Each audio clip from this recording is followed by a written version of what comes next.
Well, folks, it is so nice that time of year when the weather breaks. Oh man, when it like feels like 88 instead of feels like 95. Oh my God, or 100 or 105 or 115.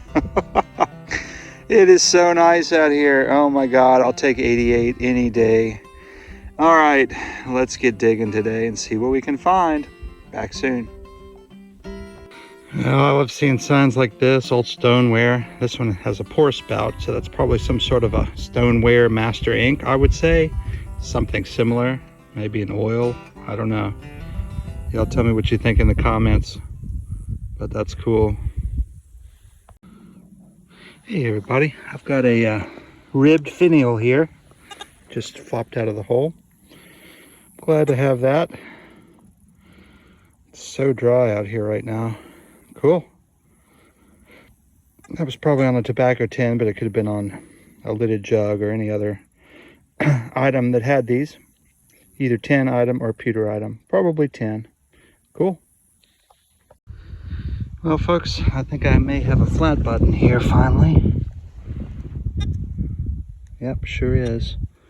Wonder if there's anything on the face. Let's find out. It looks like there was something on there. I can't tell what it is though. Oh, what is it?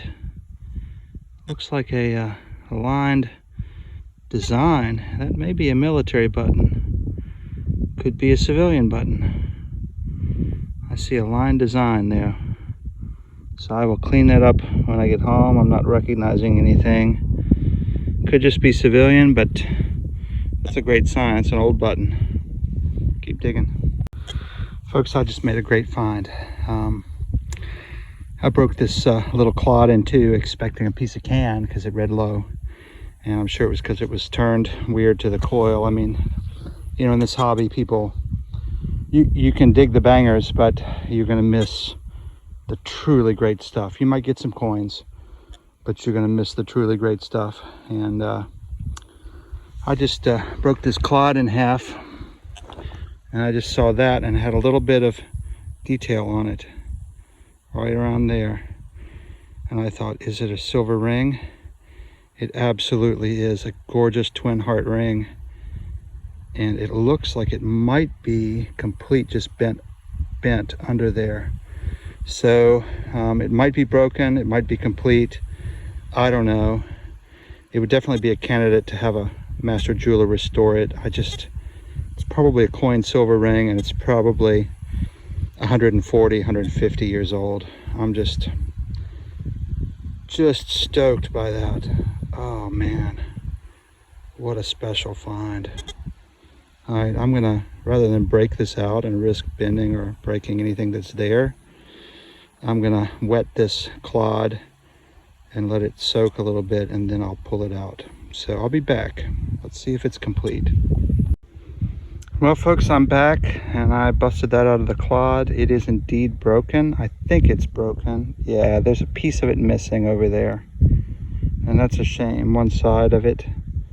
Because it narrows down to a point there. So it's actually pretty large, you know, for the period. But yeah, it's a twin heart ring. It's probably just post-Civil War. It's probably 1870s if I had to guess. You can see that it is indeed coin silver. You can see the mark there that says coin. Pretty amazing. So I just love it. I love it. I might have it restored. Just trying to decide. It would be really hard for them to rebuild the missing detail over there on the left side, but maybe a really good silversmith could do that to make it match. I might ask. All right, great stuff. Keep digging. Well, anytime you see that little square hole, you know that it's a thumb wheel off of a kerosene lantern or similar item to adjust the wick up or down. Looks like a rivet, but it's a low beeper because the rivets are made of copper and these things are made out of brass. All right, keep digging. Well, folks, that's an odd shape to come out of the ground. Oh, it's aluminum, huh? And an odd material for that odd shape. I bet that's some sort of religious medallion. but it's really hard to tell. I'd be really fascinated to clean that up. Every single religious medallion I've found has been round or oval or cross-shaped. This is a cross, but it's not like, you know, it's like you wouldn't expect the cross to be shaped. Be interesting to see what that is. Well, folks, that is the piece of a bracket. It's missing the two places that held the rivet there, but that would have held a bucket bale on a lightweight bucket. Anyhow, keep digging. Well, folks, what have we here? Something green. You know what that is? That is the neck of a spur. You can see the split right there where the rowel was, and I think that's the orientation. The two spur arms would have been back out here. Heck yeah! Hope I can find the rest of that. That looks like a pretty well made, maybe even a military style, or at least it could have been pressed into service. Cool. Hey everybody, I changed sites here because I ran out of sight. Completely disappeared. Here is a tiny bottle. I think I have this example. Oh, it's cracked. Glad I didn't try to wipe that down there. All right, well, that's a shame, but I'm gonna keep digging in here for a little while and see what turns up. So yeah, not sure what this is.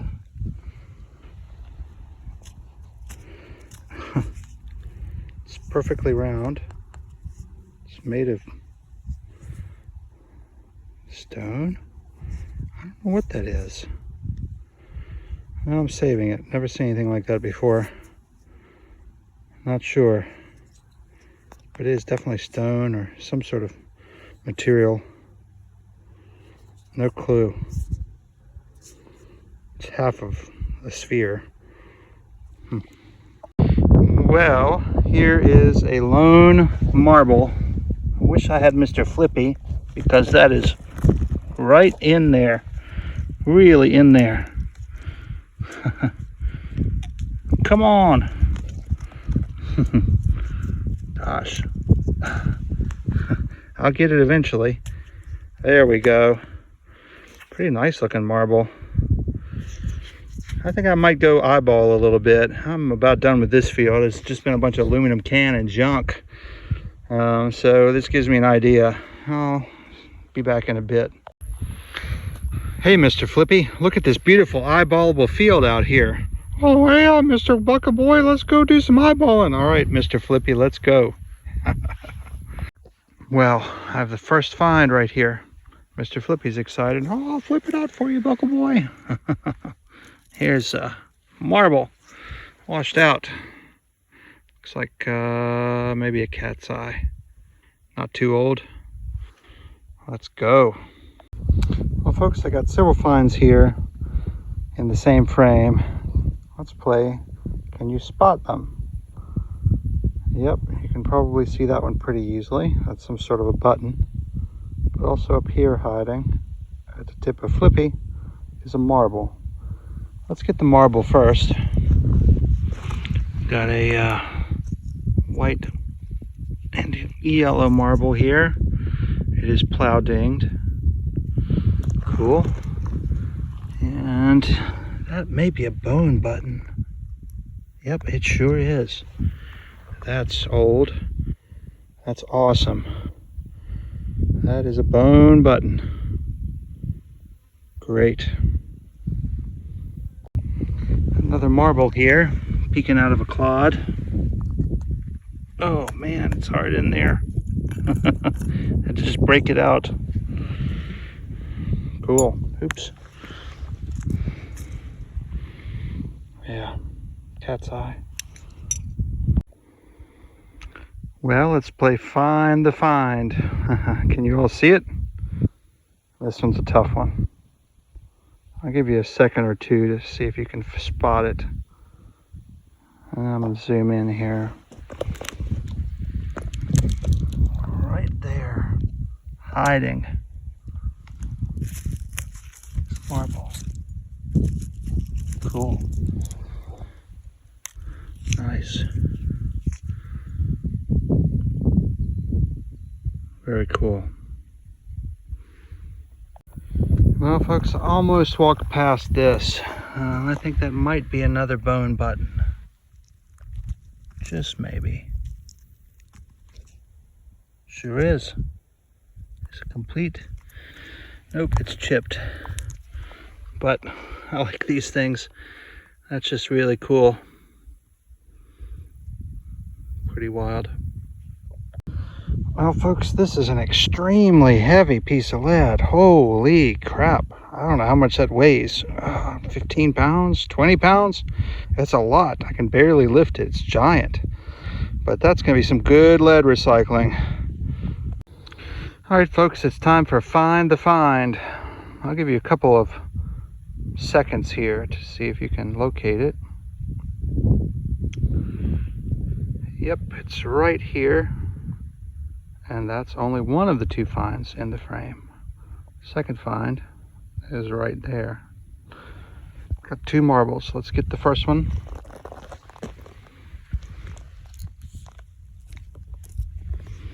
Great. A little larger marble. And here's the second one. Awesome. Very cool. Well, folks, I'm happy about this. I think that is probably an old pepper sauce bottle. It's the right size. It's complete. Awesome. It is complete. And it's a cork top. So that's probably pretty old. I would imagine that's like, I'm sure it's probably not marked on the base. Nope. That is probably, the seam goes up to the lip. That might be even late 18s, but it's definitely, or very early 19s, I would imagine. Yeah, old pepper sauce bottle. I love these finds. Cool. Got some pretty obvious marblage here. Let's go in and take a look. Wow.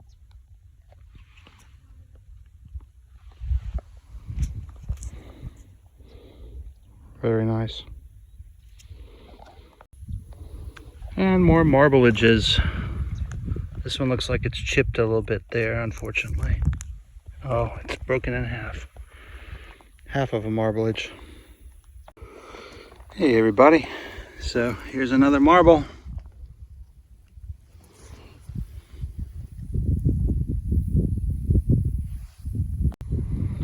I think that is a third bone button today. Wow. I think I've ever found, yeah, it is. I don't know why these are all popping out today, but that is more than I've ever found in one hunt. So that's kind of cool. Obvious marble here. Green and white.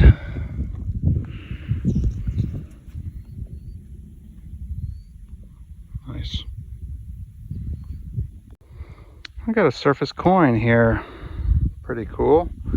Let's zoom in here. It's a small cent. Yep, I see Lincoln. It's probably a wheat. Yeah, probably wheat. Yeah, it's a wheat all day. No idea the date. Let's see here. Maybe I can scrape the date off. 1940 something looks like. You know, I still like wheats when they're surface finds. It's kind of neat. Well, it's hard to miss that. Some marblage. I got a Prosser button over here too. So, cool. More marbling. Nice. That's a cool color.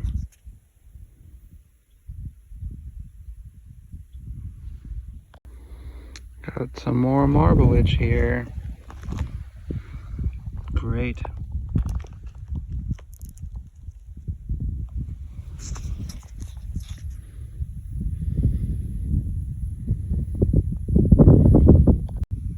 All right, folks, I got some cool finds here. I got this beauty of a marble right here. I got another marble that's maybe a marble poking out. And I got this marked bottle over here. So let's check these out. First, let's look at this beauty. Oh yeah, stunning. Small, but really, really cool. Now I think this is also a marble. Yep, sure is. Very cool. So I'm gonna put both of those in my pouch, and I'm gonna check out this marked bottle. What does that say? Bouillards, Evangeline brand, St. Martinville. That is cool. That's a very heavy bottle. It's full of dirt, but what does it say? Powdered red pepper? Huh, put up on our farm. E. Bouillard. Or Bouillard. That is a cool bottle. I love it. All right. Pepper sauces have a long history, going back well into the 19th century. These types of sauces were added to improve the taste or mask the odor of slightly spoiled food. I won't get into the origin of Tabasco sauce on this episode, as there's a little bit of a dispute about the origins of the pepper in the state of Louisiana, as well as who commercially released the sauce first. But this type of pepper was originally from Mexico, and seeds may well have been brought back after the Mexican War. Earlier 19th century pepper sauces came in a variety of shapes, including ribbed or ringed, as well as cathedral pepper sauces. Later 19th century bottles resembled elongated or tall, narrow bottles or early cologne bottles, sometimes with sprinkler tops to control the flow of the pungent sauce.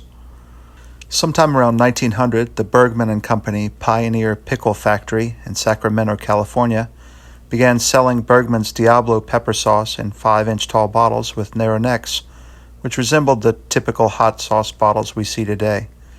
This bottle shape became very popular for pepper sauces after that time. In 1910, Evangeline brand hot sauce and other products produced in St. Martinville, Louisiana came about, including the bottle I found.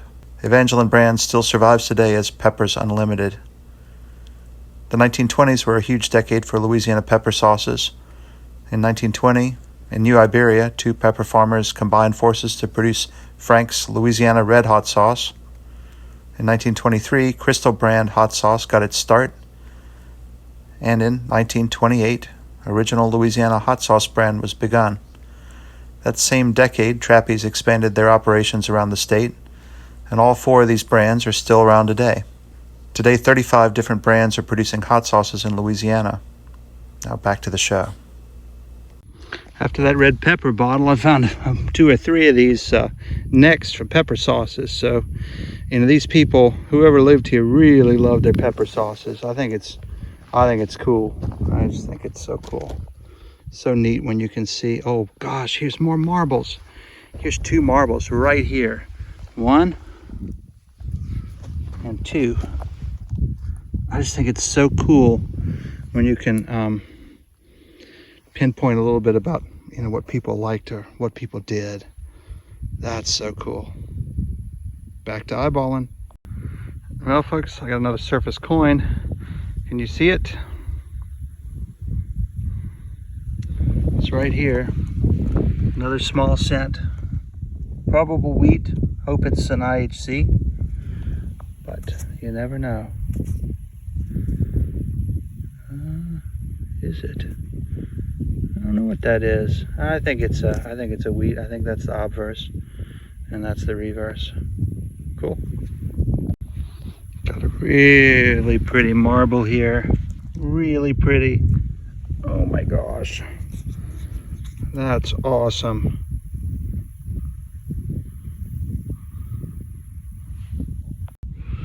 All right, what is that? Holy cow. Ouch, that's really sharp. That is, oh my gosh, that's some sort of a figurine. Look at that. How did that survive a plow? It's really sharp, it's broken down here, but how did that survive a plow? What in the world? That's just so cool. Gosh. Well, folks, this is a lid to a child's teapot or little child's vanity set or something. That is really cool. It's complete. It's made out of white china or porcelain. I just think that's awesome. Cool. I got more marblage here. The sun's getting low in the sky, but I am not feeling like I want to leave. Well, folks, let's play Find the Find. Can you see it? Give you a few seconds. I'll zoom you in. It's right here. And I have not sung the Bennington Marble song in so long. That's a nice sized one too. Must be a Bennington Marble. That's what I'm thinking it is.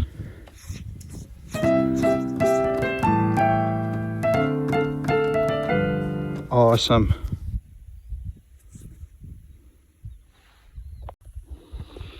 Got a baby doll arm. Hi. Cool. If it has a number on it, probably not. Nope. Cool. Well, folks, after pulling out the figurine right over there, I wondered if this was maybe another piece of a figurine or something similar. Nope, it's just a handle, piece of a handle from a pitcher. Here's another marblage. More marbleousness. Really pretty. Marblage. And I don't know what this is. It almost looks like a lock from a trunk or something. Yeah, who knows? Well, folks, I just walked up on silver. It's a silver quarter, just laying right there. I think it's a Washington. Wouldn't it have been nice if it was like a Standing Liberty or something? Yeah, it's a Washington. It's a silver Washington laying right on the surface. I bet it's 40s or 50s. You can see where it was. What do we got here? 1946 silver Washington, just laying there on the surface, sunbaking. Oh man, I love it. I love it. All right, well, that's pretty awesome. I think I'm just going to maybe let that be my last find today.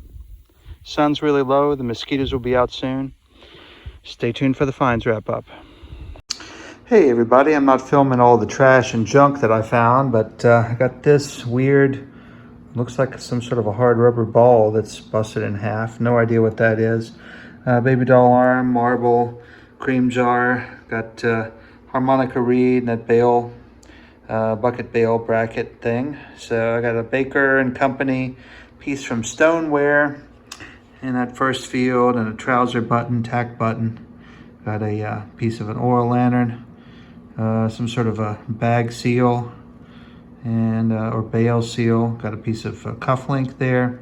This button didn't have anything really on it. I could almost see some lines there, but no designs forthcoming. Ribbed finial, neck of a spur, religious medallion, the cool silver twin heart ring, which I'm very pleased with. Really great. It says coin, so it's coin silver. Then on the eyeball hunt, tons of marbles, some junk, Prosser buttons, 2 wheat cents, a bead that looks like a peach pit, kind of neat. Looks like it was strung on a necklace. Baby doll arm, figurine, very cool. Top of a teapot or something from a doll's tea set. The 3 bone buttons, kind of unusual finds. The 1 silver quarter, 1946. Pleased to have that, to eyeball that out there. And of course I have the bottles from hot sauce and a couple of other finds, and then I have that giant piece of lead that weighs a tremendous amount. All right, so those are the finds. Thank you all for watching. Take care. See you next week. Bye.